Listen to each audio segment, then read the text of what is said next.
एक रुपया भी अगर मंदिर में दान कर रहे हो, एक रुपया भी अगर आप शिव महापुराण में दान कर रहे हो, एक रुपया भी अगर कुबेरेश्वर महादेव को दान दे रहे हो, एक रुपया भी आप अगर भगवान को दे रहे हो, तो इस व्यासपीठ ने पहले भी कहा, आज फिर कहते हैं, किसी से मांग कर मत देना, किसी से कर्जा लेकर मत देना। जब मेरा देव अधिदेव महादेव तुम्हारी झोली भर दे, तब दोनों हाथ में भर कर दे देना, मांग कर मत देना।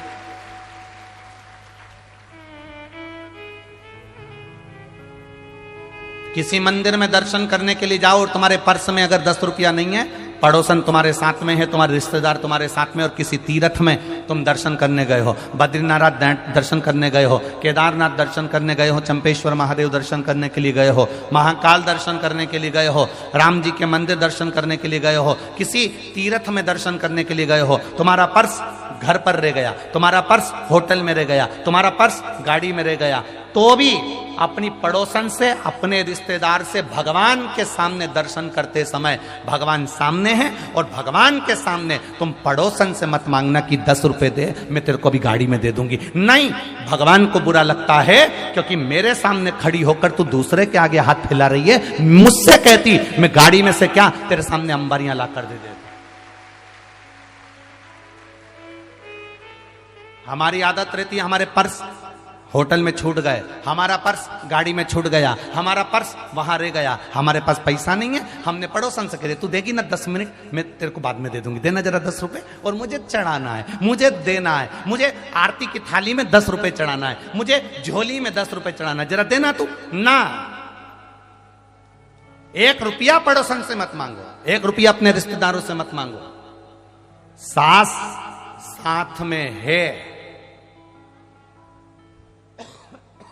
सास साथ में है, और तुम अपनी पड़ोसन से कह रही हो कि मुझे ये चोली का कपड़ा दिला दे, मुझे फाल दिला दे, मुझे पीको करा दे, मुझे ये दिला दे, मुझे वो दिला दे। सास साथ में है और तुम पड़ोसन से पूछ रही हो कि अचार कैसे डालते। सास साथ में है और तुम सास के पांव ना पड़कर पड़ोसन के पांव पड़ रही हो, तो सास को बुरा नहीं लगेगा? अरे बोलो तो जम के, लगेगा कि नहीं लगेगा? घर के माँ बाप साथ में है और तुम दूसरे के आगे हाथ फैलाओ, माँ बाप को बुरा लगेगा। घर के बुजुर्ग तुम्हारे साथ में हैं और तुम दूसरे के आगे हाथ फैलाओ, घर के बुजुर्ग को बुरा लगेगा। मंदिर में भगवान बैठा है और तुम दूसरे के आगे हाथ फैलाकर दान दो, भगवान को बुरा लगेगा। उसको बुरा लगता है कि मेरे सामने आया, मेरे पास आया, मेरे नजदीक आया, मेरे करीब में आया, और मेरे पास आकर, मेरे करीब में आकर, मेरे नजदीक में आकर दूसरे के हाथ जोड़ रहा है। मत दो दान, ऐसा दान किसी काम का नहीं जो दूसरे से मांग कर दिया जाए। हमारा भी विश्वास कहता है, इतने सालों की शिव महापुराण कथा का भरोसा और विश्वास कहता है, नहीं है आपके पास देने के लिए, आप रोज शंकर जी के मंदिर में 1 लोटा जल चढ़ाओ, अपनी मेहनत करो, अपना परिश्रम करो, अपना कर्म करो, और मेहनत से पीछे मत हटना। एक दिन महादेव खुद इतना दे देगा कि आप खुद दोनों हाथों से लुटाना चालू कर दो।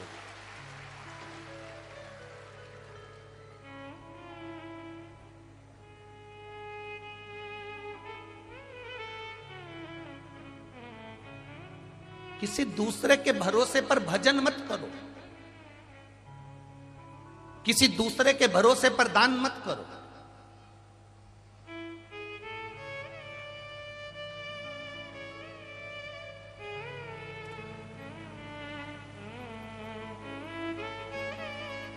ए भैया, तेरे हाथ जोड़ती हूं, मुझे आगे बिठा दोगे क्या कथा में? ए भैया, मैं तुम्हारे हाथ जोड़ती हूं, क्या मुझे कथा में आगे बिठा दोगे क्या?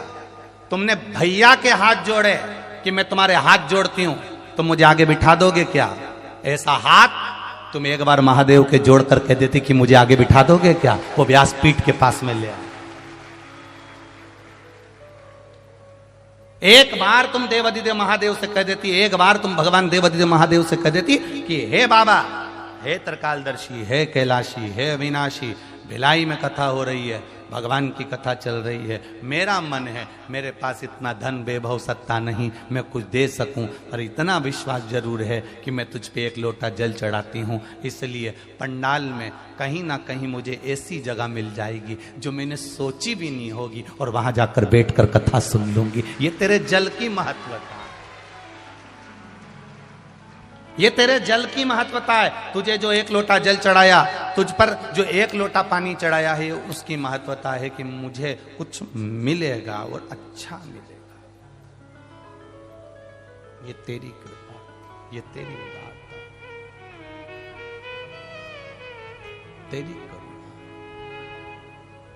खाली न जाता कोई दर से तुम्हारे, खाली न जाता कोई दर से तुम्हारे, मैं भी खड़ा हूँ नदी बाहें पसारे, अपने हृदय से लगा लो, लगा लो, गिरा जा रहा हो, उठा लो, उठा प्रभु अपने दर से अब तो न टालो, गिरी जा रही हो, उठा लो, उठा लो। महाराज, संसार सागर में अगर भगवान ने आपको भेजा है, ऐसे ही नहीं भेजा, ऐसे ही नहीं भेजा।